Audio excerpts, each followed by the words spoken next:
Hello friends, good afternoon. Welcome back to my channel. வாங்க இன்றைக்கி என்ன ரெசிபின்னு பார்ப்போம்.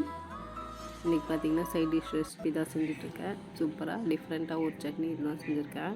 பார்த்திங்கன்னா இட்லி, தோசை, சப்பாத்திக்கு எல்லாத்துக்குமே மேட்ச் ஆகும். தக்காளி வச்சு தான் செஞ்சுருக்கேன். வாங்க எப்படி செய்யறதுன்னு பார்க்கலாம். பார்த்திங்கன்னா ஒரு 1/4 கிலோ அளவு தக்காளி கட் பண்ணி வச்சுருக்கேன். கழுவிட்டு நல்லா கட் பண்ணி வச்சுக்கோங்க. அடுத்து கடாய் வச்சுக்கிறேன்.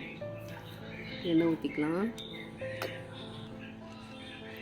கடலைப்பருப்பு தேவையான அளவு நமக்கு, உங்களுக்கு எந்த அளவு குவான்டிட்டி வேணுமோ சட்னி அந்த அளவு திட்டமாக பார்த்து போட்டுக்கோங்க.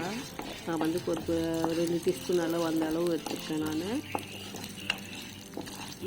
ரெண்டுமே வந்து ஈக்குவல் ரேஷியோவில் தான் போட்டிருக்கேன். உளுத்தம்பருப்பு, கடலைப்பருப்பு, காரத்துக்கு ஏற்ற மாதிரி மிளகா போட்டுக்கோங்க. நான் ஒரு 5-6 மிளகா போட்டிருக்கேன். ஒரு துண்டு இஞ்சி போட்டுக்கிறேன்.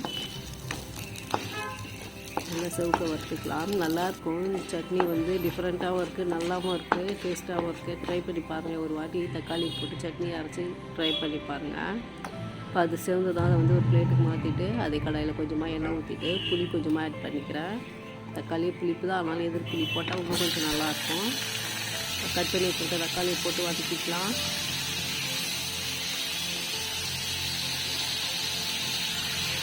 பூண்டு போட்டுட்டேன். ஒரு 5-6 பல்லு பூண்டு போட்டுருக்கேன். அடுத்து கொஞ்சமாக கொத்தமல்லி ஆட் பண்ணிக்கலாம். கூட கொஞ்சம் கருவேப்பிலை இருந்தாலும் ஆட் பண்ணிக்கோங்க. சீரகம் ஒரு 1/2 டீஸ்பூன் அளவு சீரகம் போட்டிருக்கேன். நல்லா தக்காளி வதங்கட்டும். குழம்பு மிளகாத்தூள் ஒரு டீஸ்பூன் ஆட் பண்ணியிருக்கேன். காரத்துக்கு அது வந்து காரம் பத்தாது, கொஞ்சமாக வந்து குழம்பு மிளகாத்தூள் ஆட் பண்ணியிருக்கேன். உங்களுக்கு வேணாம்னா ஸ்கிப் பண்ணிவிட்டு இன்னும் கொஞ்சம் எக்ஸ்ட்ரா மிளகா 2-3 மிளகா எக்ஸ்ட்ரா வேணால் கூட ஆட் பண்ணிக்கலாம். பெருங்காயத்தூள் கொஞ்சமாக ஆட் பண்ணியிருக்கேன். சட்னிக்கு தேவையான அளவு உப்பு. அதனால நல்லா வதக்கிட்டு நம்ம ஆற விட்டு அரைக்க போகிறோம். டிஃப்ரெண்ட் சட்னி ட்ரை பண்ணி பாருங்கள். தக்காளி தொக்கு தான் செஞ்சுருப்போம். இந்த மாதிரி கடல பருப்பு, உளுத்தம்பருப்புலாம் போட்டு அரைச்சிருக்க மாட்டோம். இந்த மாதிரி ட்ரை பண்ணி பாருங்கள். நல்லாயிருக்கு சட்னி. பாருங்கள், சூப்பராக எல்லாத்தையும் வந்து ஆற விட்டுட்டு மிக்சியில் போட்டு அரைச்சிடலாம். அதுக்கு வந்து ஒரு தாளிப்பு லாஸ்ட்டாக கொடுத்துடலாம். எண்ணெய் ஊற்றிட்டு கடுகு, சீரகம், அப்புறம் வந்து கடலைப்பருப்பு, உளுத்தம்பருப்பு, ஒரே ஒரு மிளகா ஆஸ் யூஷுவல் தாளிக்கிறதுக்கு. சட்னி வந்து கொஞ்சம் நைஸாகிடுச்சுன்னா இந்த கடலைப்பருப்பு, உளுத்தம்பருப்புலாம் வந்து கடித்து நடுப்பில் கடித்து சாப்பிடும்போது நல்லாயிருக்கும். சட்னி வந்து அரைச்ச சட்னி அதில் அப்படியே ஊற்றிக்கலாம். அதெல்லாம் சூப்பராக தக்காளி சட்னி ரெடி ஆகிடுச்சு. இது வந்து நான் எனக்கு சப்பாத்தி தான் போட்டு சப்பாத்திக்கு ஃப்ரை டிஷ்ஷாக ரெடி பண்ணியிருக்கேன்.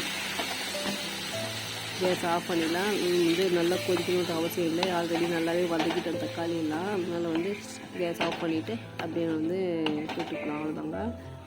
சூப்பராக தக்காளி சட்னி ரெடி. டேஸ்ட் எப்படி இருக்குன்னு பார்க்கலாம்.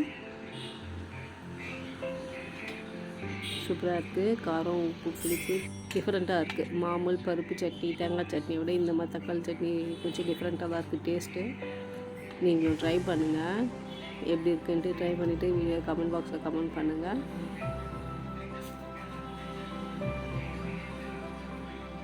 சூப்பராக இருக்குது தக்காளி சட்னி. வீடியோ பிடிச்சிருந்தா லைக் பண்ணுங்கள், கமெண்ட் பண்ணுங்கள், மறக்காமல் சப்ஸ்கிரைப் பண்ணுங்கள் ஃப்ரெண்ட்ஸ். தேங்க்யூ, பாய்.